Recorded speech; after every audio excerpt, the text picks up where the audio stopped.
Section 2.1 Linear Functions. Representing linear functions.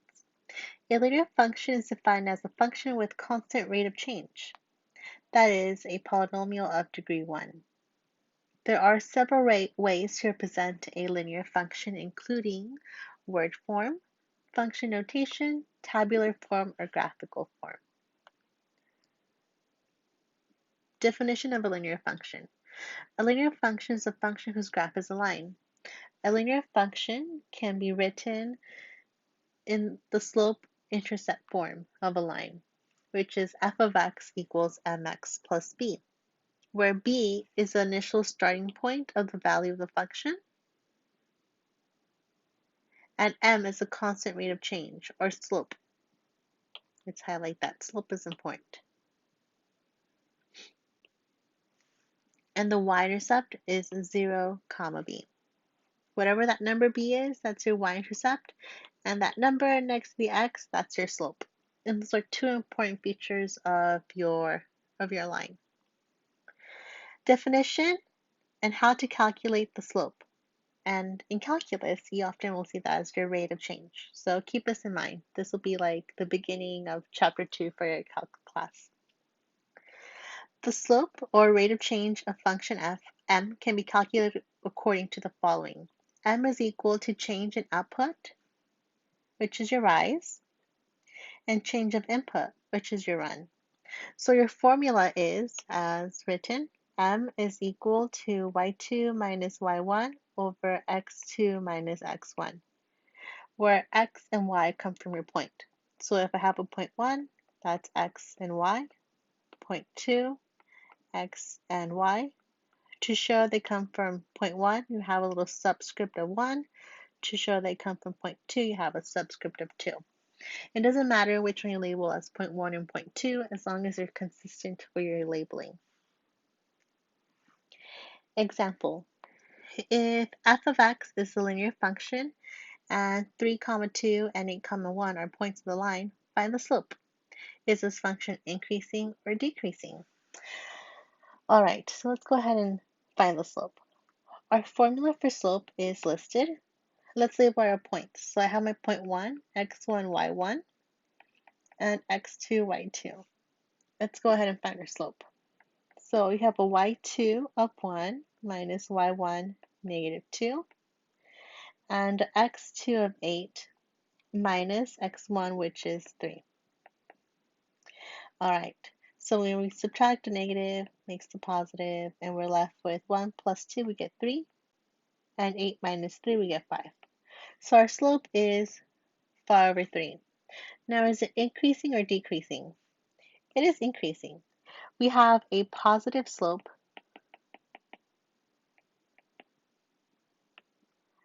thus it is increasing. I think positive has one S. I can't spell. Writing the point-slope form of a linear function. Up until now, we have been using the slope-intercept form of a linear equation to describe the linear function. We will learn another way to write a linear function, the point-slope form. The point-slope form of a linear function. The point-slope of a linear function takes the form of y minus y1 equals m times x minus x1, where m is the slope and x1 and y1 are the x and y coordinates of a specific point through which the line passes. This formula is helpful when you're trying to find the equation of a line given a slope and a point.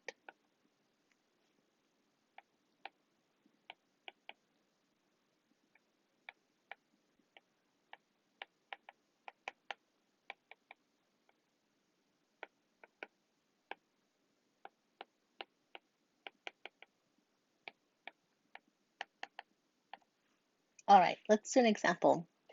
Write the point-slope form of an equation of a line with a slope of 3 that passes through the point 6, negative 1.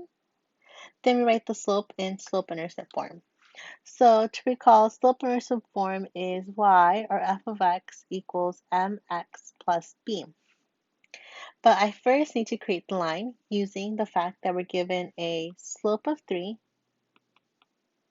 and we have a point 6 comma negative 1. So let's use our formula, our new formula we learned. Y minus y1 is equal to m times x minus x1. Okay, let's label our pieces. Our pieces we have to fill out are x1, m, and y1 and x1. Okay, let's fill this out. So I have y minus x1, I'm sorry, y1 is negative 1, is equal to m, my m is 3, times x minus x1 from our point is 6. Okay, let's work this out. So I have y minus negative 1, I have y plus 1, and then I'm left to distribute this 3. So I have 3x minus 18. Okay, I want to solve for y, so I need to go ahead and subtract 1, subtract 1. I'm left with y is equal to 3x. Negative 18 minus 1 gives us negative 19. And there we have it. We now have it in slope-intercept form. And we were able to create the equation of a line given only a slope and a point. Writing the equation of a line using 2 points. The point-slope form of an equation is useful if we know any 2 points which a line passes. Example, right, I think I meant to write right. Write the point-slope form of an equation of a line that passes through points 5, 1 and 8, 7. Then we write it in slope-intercept form. So what's different between this example and the previous is I'm not given the slope. I actually have to go through the trouble and find the slope. Once you find the slope, next you're going to use your point-slope formula to help create the equation of a line. And lastly, you want to write it in slope-intercept point.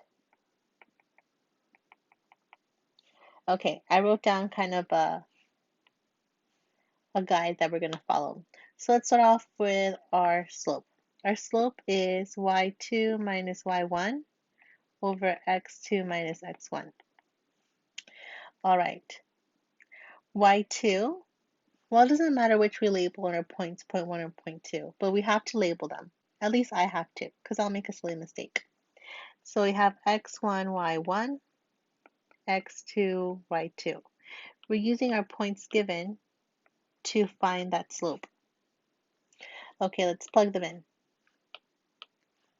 Y2, we label that as 7, minus y1 is 1, divided by x2, x2 is 8, minus x1, x1 is 5. So we're left with 7 minus 1, which is 6, and 8 minus 5, which is 3. 6 divided by 3 is 2. So that is my slope. Let's use my point-slope formula. Your point-slope formula, which you have above, is y minus y1 is equal to m times x minus x1. Okay, let's go ahead and pick a point to work with. You can pick the one you chose as x1, y1, or you can make your other point the point you work with. It doesn't matter. It mathematically works either way. All right, I'm going to stick with my x1, y1. But if there's a point that has smaller numbers or a 0, that's a good point to work with. So we have y minus y1 is 1, is equal to m, my m is 2, x minus x1, my x1 is 5. Okay, let's work this out. Have to multiply that 2 in, so that I have y minus 1 is equal to 2x minus 5. And then I have to move that one over, so that I have y is equal to 2x minus 4 as our answer. And there you have it. So first you want to find your slope if you don't have one given. And then you use your point slope formula. And then depending on your question, which I'm sure it will ask for, make sure you write your final answer in slope intercept form. determining whether a function is increasing, decreasing, or constant. We look at the slope to determine if our function is increasing, decreasing, or constant. And just like math, we read our lines, not just like math, just like English, we read our math and our lines from left to right.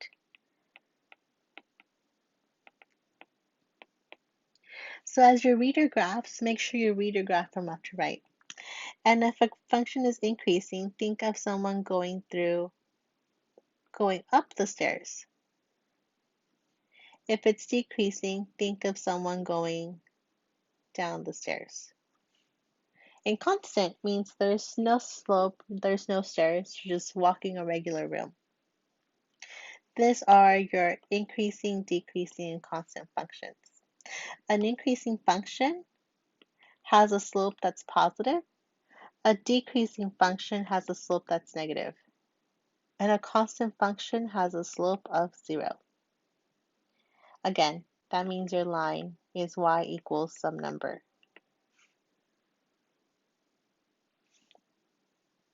Increasing and decreasing functions.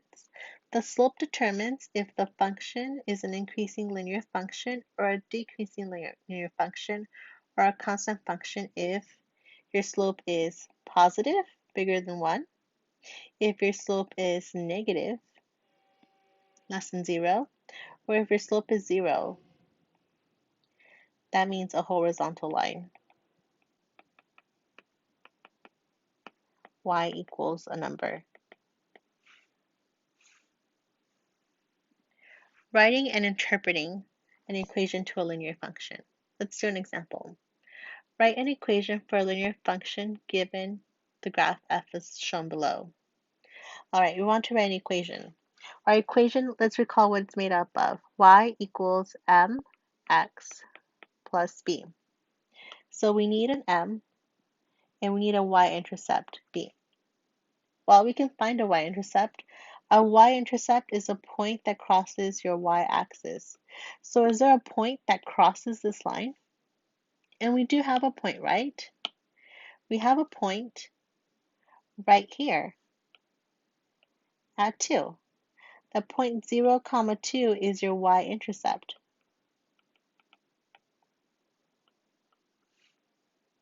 Now I need to find the slope. To find a slope, you can pick any point and do that rise over run, or you can calculate a slope with any other point. So I have this other point here. I have a point -2, -4. I have 2 points. I can go ahead and calculate the slope. So I can go ahead and find the slope using these 2 points. -2, -4, and 0, 2. Let's go ahead and find the slope. x1, y1, x2, y2. And really, I always do this because I will make a mistake. I've taught this so much, and every time I don't write it, there's a mistake. And because I don't have a group of life students with me telling me and pointing out all my mistakes, which do happen, I have to be extra, extra careful. So y2 is 2 minus y1, -4, divided by x2, which is 0, minus x1, which is -2. All right. So that we have 2 minus -4, we get 6. And 0 minus 2, we get 2. So my slope is 3. I now have all my pieces. I have my slope, which we found is 3, and I have my y-intercept, which we labeled was 2.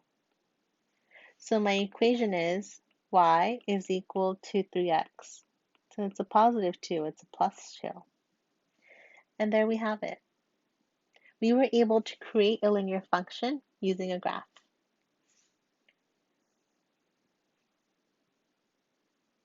Now, we can also encounter some word problems. Suppose Ben starts a company in which he incurs a fixed cost of $1,200 per month for the overhead, which include his office rent. His production costs are $37.50 per item, Write a linear function C, where C of x is the cost of x items produced for a given month. Okay, so we're working with linear functions. How can I create this as a linear function? All right, so when we do word problems, something that I don't do for the sake of time is we read them more than once. So at this moment, take a moment to pause the video and read the question over as many times as you need so that you can, make sense of it, take in the information. All right, so we're going to create a linear function, and we want to create something that's going to be changing and something that's going to be static or a starting point or something that is straight off the bat.